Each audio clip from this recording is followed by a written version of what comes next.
Hi నమస్తే అండి, నేను మీ రవిని. ఇప్పుడు నెల్లూరులో ఎక్కడ పట్టిన బంగ్యాక్ బ్యాచ్ హల్చల్. ఇటీవల కాలంలో మీరు చూస్తూ ఉండరు, అయ్యప్ప గుడి, పెన్న నది పరివాహక ప్రాంతాలలో అక్కడక్కడ ఎన్నో రకాల మర్డర్లు జరుగుతున్నాయి. ఈ మర్డర్లు అన్నిటికీ కారణం బంగ్యాక్ బ్యాచ్ అని ఒక ఎనికిడి వినిపిస్తూ ఉంది. ఇప్పుడు ప్రజెంట్ నిన్న మొన్నటి రోజున కూడా మన సిపిఎం పార్టీకి చెందిన పెంచలయ్య అనే వ్యక్తిని బంగ్యాక్ బ్యాచ్ పొడిసి చంపేసింది. నిన్న సాయంత్రం నెల్లూరు రూరల్ మండలంలో కల్లూరుపల్లి దగ్గర ఒక హత్యానేరం రిపోర్ట్ అయింది. దాంట్లో పెంచలయ్య అనే వ్యక్తిని అబిటీ కాలనీ అలానే బోడిగడ్డ తోటకు సంబంధించిన వాళ్ళు గతంలో వాళ్ళకున్న పాత గొడవలు ఇల్ ఫీలింగ్స్ వల్ల అతన్ని హత్య చేయడం జరిగింది. చూశారు కదా, దానికి సంబంధించిన వ్యక్తుల్ని పట్టుకోవాలని చెప్పేసి మన రూరల్ ఎమ్మెల్యే కోటమిరెడ్డి శ్రీధర్ రెడ్డి పోలీసులతో కలిసి మాట్లాడి దాన్ని ఎట్టైనా సరే దాన్ని పకడ్బందీ చేసి ఈ బంగ్యాక్ బ్యాచ్ ని సమూలంగా నాశనం చేయాలని ఒక పక్క ప్రణాళిక వేసుకొని వెళ్ళారు వాళ్ళని పట్టుకోవడానికి. ఈ విషయం కూడా అందరికీ తెలిసిందే. కానీ వెళ్ళిన తర్వాత ఆ బంగ్యాకి తాగే ముఠ ఎక్కడ ఉంది అనే దాన్ని వాళ్ళు ట్రేస్ అవుట్ చేసి వెళ్ళారు ఆ ప్రాంతానికి. వెళ్ళిన తర్వాత ఆ బంగ్యాక్ బ్యాచ్ ఏం చేసింది, ఈ పోలీసు మీద తిరగబడి ఒక కానిస్టేబుల్కి ఏమో గాయాలు కూడా చేశారు. దాంతో వాళ్ళు పిస్టల్స్ తీసుకొని కాల్పులు జరిపారు. కాల్పులు జరపంగానే ఒకరికి ఏదో కాళ్ళకి ఏదో కాల్చారు, పట్టుకున్నారు. వాళ్ళంతా పరారైపోయారు. ఈ విధంగా ఆ బంగ్యాక్ బ్యాచ్ ని ఏ విధంగా సమూలంగా నాశనం చేయాలనేసి ఈ యొక్క కూటమి ప్రభుత్వం మానవ ప్రయత్నం చేస్తుంది. నిన్నటి రోజున నెల్లూరులో జరిగినటువంటి హత్య ఏదైతే సిపిఎం పార్టీలో చురుగ్గా పనిచేసే మిత్రుడు కామ్రేడ్ పెంచలయ్య గారి హత్య అమానుషం, దుర్మార్గం. మేము అక్కడికి వెళ్ళి వాళ్ళని పరామర్శించి అదేవిధంగా పోలీసులు కూడా కఠిన చర్యలు తీసుకోమని చెప్పడం జరిగింది. పోలీసులు కూడా చురుగ్గా స్పందించారు. ఈరోజు ఆ పోలీసుల మీద ఆ గంజాయి బ్యాచ్ ఎవరైతే ఉందో వాళ్ళు దాడికి పాల్పడే పరిస్థితి చేసినా ప్రాణాలకి తెగించి పోలీసులు ఆ యొక్క గంజాయి బ్యాచ్ని కొంతమందిని పట్టుకోవడం జరిగింది. మరో కొంతమంది కోసం వేటాడుతూ ఉన్నారు. దొంగలు, పైగా బంగ్యాకి అలవాటు పడ్డ వాళ్ళు, మహా డేంజర్ వాళ్ళు. అలాంటి వాళ్ళని పట్టుకునేదానికి ఈ ప్రభుత్వం సకల విధాల ప్రయత్నిస్తుంది. ఇది జరిగింది కదా, అవకాశం దొరికింది కదా, అవకాశం అన్న చందంగా ఈ యొక్క కాకాని గోవర్ధన్ రెడ్డి బురద చల్లడం, దాన్ని రాజకీయం చేయడం మొదలు పెట్టాడు.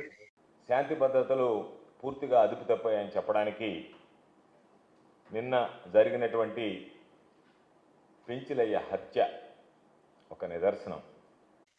దాంతో ఈయనకి ఇది చేసేదంతా టీడీపీ నాయకులు, టీడీపీ కార్యకర్తలు ఈ యొక్క మర్డర్లో బంగ్యాకి అలవాటు చేపించి మర్డర్లో ఇవి చేపిస్తున్నారని చెప్పేసి కాకాని గోవర్ధన్ రెడ్డి అత్యుత్సాహం ప్రదర్శిస్తూ ఒక ప్రెస్ మీట్ పెట్టి ఆ ప్రెస్ మీట్ లో మాట్లాడారు. నెల్లూరులో ఈ డ్రగ్స్ కల్చర్ ఏదైతే ఉందో దానిని పెంచి పోషిస్తున్నటువంటి కూటమి ప్రభుత్వంలో పెద్దలు, వాళ్ళ నిర్వాకం. ఈరోజు ఏ వ్యక్తి అయితే వీటికి దూరంగా ఉండండి అని చెప్పని ఓ సామాజిక ఉద్యమకారుడు అనేటువంటి పెంచలయ్య నిలదీస్తే, నీవు గంజాయికి సంబంధించి డ్రగ్స్కి సంబంధించి వ్యతిరేకంగా మాట్లాడడమే నేరము, ద్రోహము, సహించదు అనేటువంటి శిక్ష విధిస్తాం మీకు అని చెప్పి నేరుగా పాపం పెంచలేని హత్య చేసి ఆ కుటుంబాన్ని ఈరోజు అనాథలుగా మార్చినటువంటి పరిస్థితి. దానికి తులెత్తుకొచ్చిన మన రూరల్ ఎమ్మెల్యే కోటమిరెడ్డి శ్రీధర్ రెడ్డి గారు ఒక వీడియో మాట్లాడుతూ ఈ విధంగా అన్నాడు అనమాట. బాధాకరం ఏంటంటే ఈరోజు సాయంకాలం వైఎస్ఆర్ కాంగ్రెస్ పార్టీ జిల్లా అధ్యక్షుడు కాకాని గోవర్ధన్ రెడ్డి మాట్లాడుతూ ఆ యొక్క ఎవరైతే హత్య చేశారో వారు తెలుగుదేశం పార్టీ చెందిన వ్యక్తులు అని చెప్పని మాట్లాడటం జరిగింది. ఈ మాటల్ని కాకాని గోవర్ధన్ రెడ్డి గారి విచక్షణకే వదిలేస్తున్నా, నిజాలు తెలుసుకోకుండా ఎక్కడో సర్వేపల్లిలో రాజకీయాలు చేసే కాకాని గోవర్ధన్ రెడ్డి గారు నెల్లూరు రూరల్లో వాస్తవ పరిస్థితులు తెలుసుకోకుండా ఎవరో చెప్పిన మాటలు విని ఈ విధంగా మాట్లాడారా, లేదు తనకు తానే అన్ని విషయాల మీద కూడా ఏదో రకంగా తెలుగుదేశం పార్టీ బురజల్లాలు మాట్లాడారా అర్థం కానటువంటి పరిస్థితి. ఏమండి, ఆల్రెడీ వైసీపీ ప్రభుత్వంలోనే విపరీతంగా బంగాకు చలామణి అయింది జిల్లాలో. ఆ సంగతి అన్ని పత్రికల్లో, మీడియాల్లో పుంకాలుగా కథనాలు వచ్చాయి. ఈ సంగతి అందరికి తెలిసిందే. ఈరోజు నువ్వు కొత్తగా వచ్చి టీడీపీ వాళ్ళు చేశారు, ఈ మర్డర్ అంతా టీడీపీ, ఆ బంగాకి బ్యాచ్ అంతా టీడీపీ వాళ్ళది అని చెప్పేసి నువ్వు మాట్లాడటం కరెక్ట్ కాదు. ఎందుకంటే నువ్వు ఒక మాజీ మంత్రివి, పైగా వైసీపీ నాయకుడు, జిల్లా ఇన్ఛార్జి కూడా, అధ్యక్షుడివి కూడా. కాబట్టి నువ్వు ఇలా మాట్లాడటం కరెక్ట్ కాదు. మేమే వద్దనుకున్నాం రాజకీయాలు చేయడం, దీనిని రాజకీయం చేయటం మేమే వద్దనుకొని మేము వెళ్ళి ఆ కుటుంబాన్ని, పెంచలే కుటుంబాన్ని పరామర్శించి వాళ్ళకి అండగా మేము ఉంటామని, మేము ఆదుకుంటామని భరోసా కూడా ఇచ్చి వచ్చాం. పెంచలయ్య గారిని దుర్మార్గంగా గంజాయి బ్యాచ్ ఏదైతే ఉందో దారుణంగా నిన్నటి రోజున హతమారిస్తే మేము ఎక్కడా కూడా ఈ విషయంలో రాజకీయాలు చేయకూడదు అన్నటువంటి ఆలోచనతో మేము అక్కడికి వెళ్ళి వాళ్ళని పరామర్శించి అదేవిధంగా పోలీసులు కూడా కఠిన చర్యలు తీసుకోమని చెప్పడం జరిగింది.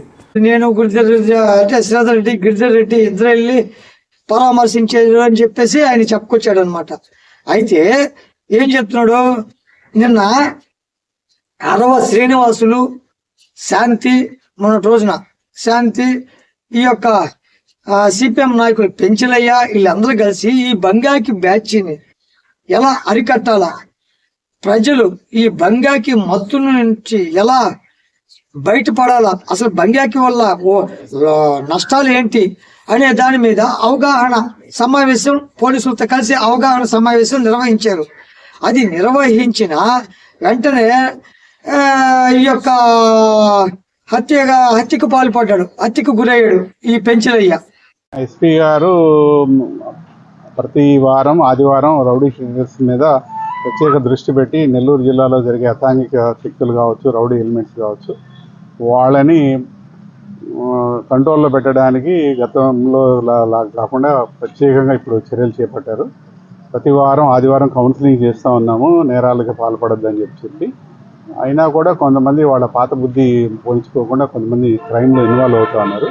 అలాంటి వాళ్ళని ప్రత్యేకంగా ప్రతి పోలీస్ స్టేషన్లోనూ యాక్టివ్ క్రిమినల్స్ అని చెప్పి active rowdy sheeters, active criminals అని చెప్పి లిస్ట్ అవుట్ చేసాము. వాళ్ళ మీద ప్రత్యేక దృష్టి పెట్టి ఫర్దర్ నేరాలు జరగకుండా చూస్తాం. పోలీసుల మీదకే ఈ స్మగ్లర్లు, ఈ గుండాలు, ఈ డ్రగ్స్ మాఫియా తిరగబడేటువంటి పరిస్థితి ఏర్పడితే సమాజంలో ఉండేటువంటి వాళ్ళని ఎవరు కాపాడాలనేటువంటిది ఈరోజు ప్రతి ఒక్కరిని వేధిస్తున్నటువంటి ప్రశ్న. చూడండి, ఈ బంగాకిని దీనికి కారకులైన ఆమె తమ్ముళ్ళు, సోదరులు హెల్ప్తో అతను హత్య చేయబడ్డారని నిన్న పత్రికల్లో కూడా ఈ ఫోటోలతో సహా ప్రచారం అయింది. అందరికీ తెలిసే ఈ విషయం. ఎంత జరుగుతుంటే రూరల్ మండలంలో అసలు ఎక్కడో రాజకీయాలు చేసుకుంటున్న ఈ కాకాన గోవర్ధన్ రెడ్డి అంత అత్యుత్సాహం ప్రదర్శించడం అవసరమా? అయితే దీన్ని ఎక్కడా కూడా ఓ శాసనసభ్యుడిగా రాజకీయ వివాదం నేను చేయదలుచుకోలే. గంజాయి హత్యగా భావించాం. బాధాకరం ఏంటంటే ఈరోజు సాయంకాలం వైఎస్ఆర్ కాంగ్రెస్ పార్టీ జిల్లా అధ్యక్షుడు కాకాణి గోవర్ధన్ రెడ్డి మాట్లాడుతూ ఆ యొక్క ఎవరైతే హత్య చేశారో వారు తెలుగుదేశం పార్టీ చెందిన వ్యక్తులు అని చెప్పని మాట్లాడటం జరిగింది. ఈ మాటల్ని కాకాణి గోవర్ధన్ రెడ్డి గారి విచక్షణకే వదిలేస్తున్నా. నిజాలు తెలుసుకోకుండా ఎక్కడో సర్వేపల్లిలో రాజకీయాలు చేసే కాకాణి గోవర్ధన్ రెడ్డి గారు నెల్లూరు రూరల్లో వాస్తవ పరిస్థితులు తెలుసుకోకుండా ఎవరో చెప్పిన మాటలు విని ఈ విధంగా మాట్లాడారా, లేదు తనకు తానే అన్ని విషయాల మీద కూడా ఏదో రకంగా తెలుగుదేశం పార్టీ బురజల్లాలు మాట్లాడారా అర్థం కానటువంటి పరిస్థితి. వీళ్ళ బాధలు ఏదో పడతా ఉన్నారు. నువ్వు నిన్న మొన్నటి దాకా దగ్గర ఒక నెల 2 నెలలు 3 నెలల దాకా నువ్వు జైలు అంటూ అద్దంటూ ఇద్దంటూ తిరగతా మొన్న ఇటీవల బయటకు వచ్చినావు. నువ్వు కూడా వచ్చి రాకముందు మరీ పెట్టలేకపోవటం అంత అవసరం అంటూ మన కోటమిరెడ్డి శ్రీధర్ రెడ్డి మాట్లాడుతున్నారు. కాబట్టి ఆ రూరల్ మండలంలో వాళ్ళ బాధలేందో వాళ్ళు పడుతున్నారు. నీకు తెలిసి మాట్లాడుతున్నావో తెలియక మాట్లాడుతున్నావో లేదంటే ఇంకెవరన్నా నిన్ను ప్రోత్సహించి ఆ చెప్పుడు మాటలు చెప్పి నిన్ను టీడీపీ ప్రభుత్వం మీద దుమ్మెత్తిపోయి మన వైసీపీ పార్టీకి టీఆర్పీ రేటు పెరుగుతుందని చెప్పేసి ఏమన్నా నిన్ను నీకు ఉసిగొలిపి పంపించినట్టున్నారని చెప్పి ఆయన శ్రీధర్ రెడ్డి గారు మాట్లాడుతున్నారు. కాబట్టి కాకాని గోవర్ధన్ రెడ్డి గారు మీరు జాగ్రత్తగా ఉండండి. మీ పని మీరు చూసుకోండి. అనవసరమైన వాటిల్లో నీకు తెలియని సబ్జెక్టుల్లో నీకు తెలియని ఒక నియోజకవర్గంలో అది చేతులు పెట్టొద్దు, అర్థమవుతుందా అని చెప్పి ఆయనకి మన కాకాని గోవర్ధన్ గారికి ఘాటుగా సమాధానం చెప్పాడు. దానికి ఈ ఇరువుల మధ్య తర్వాత ఎలాంటి ఘర్షణ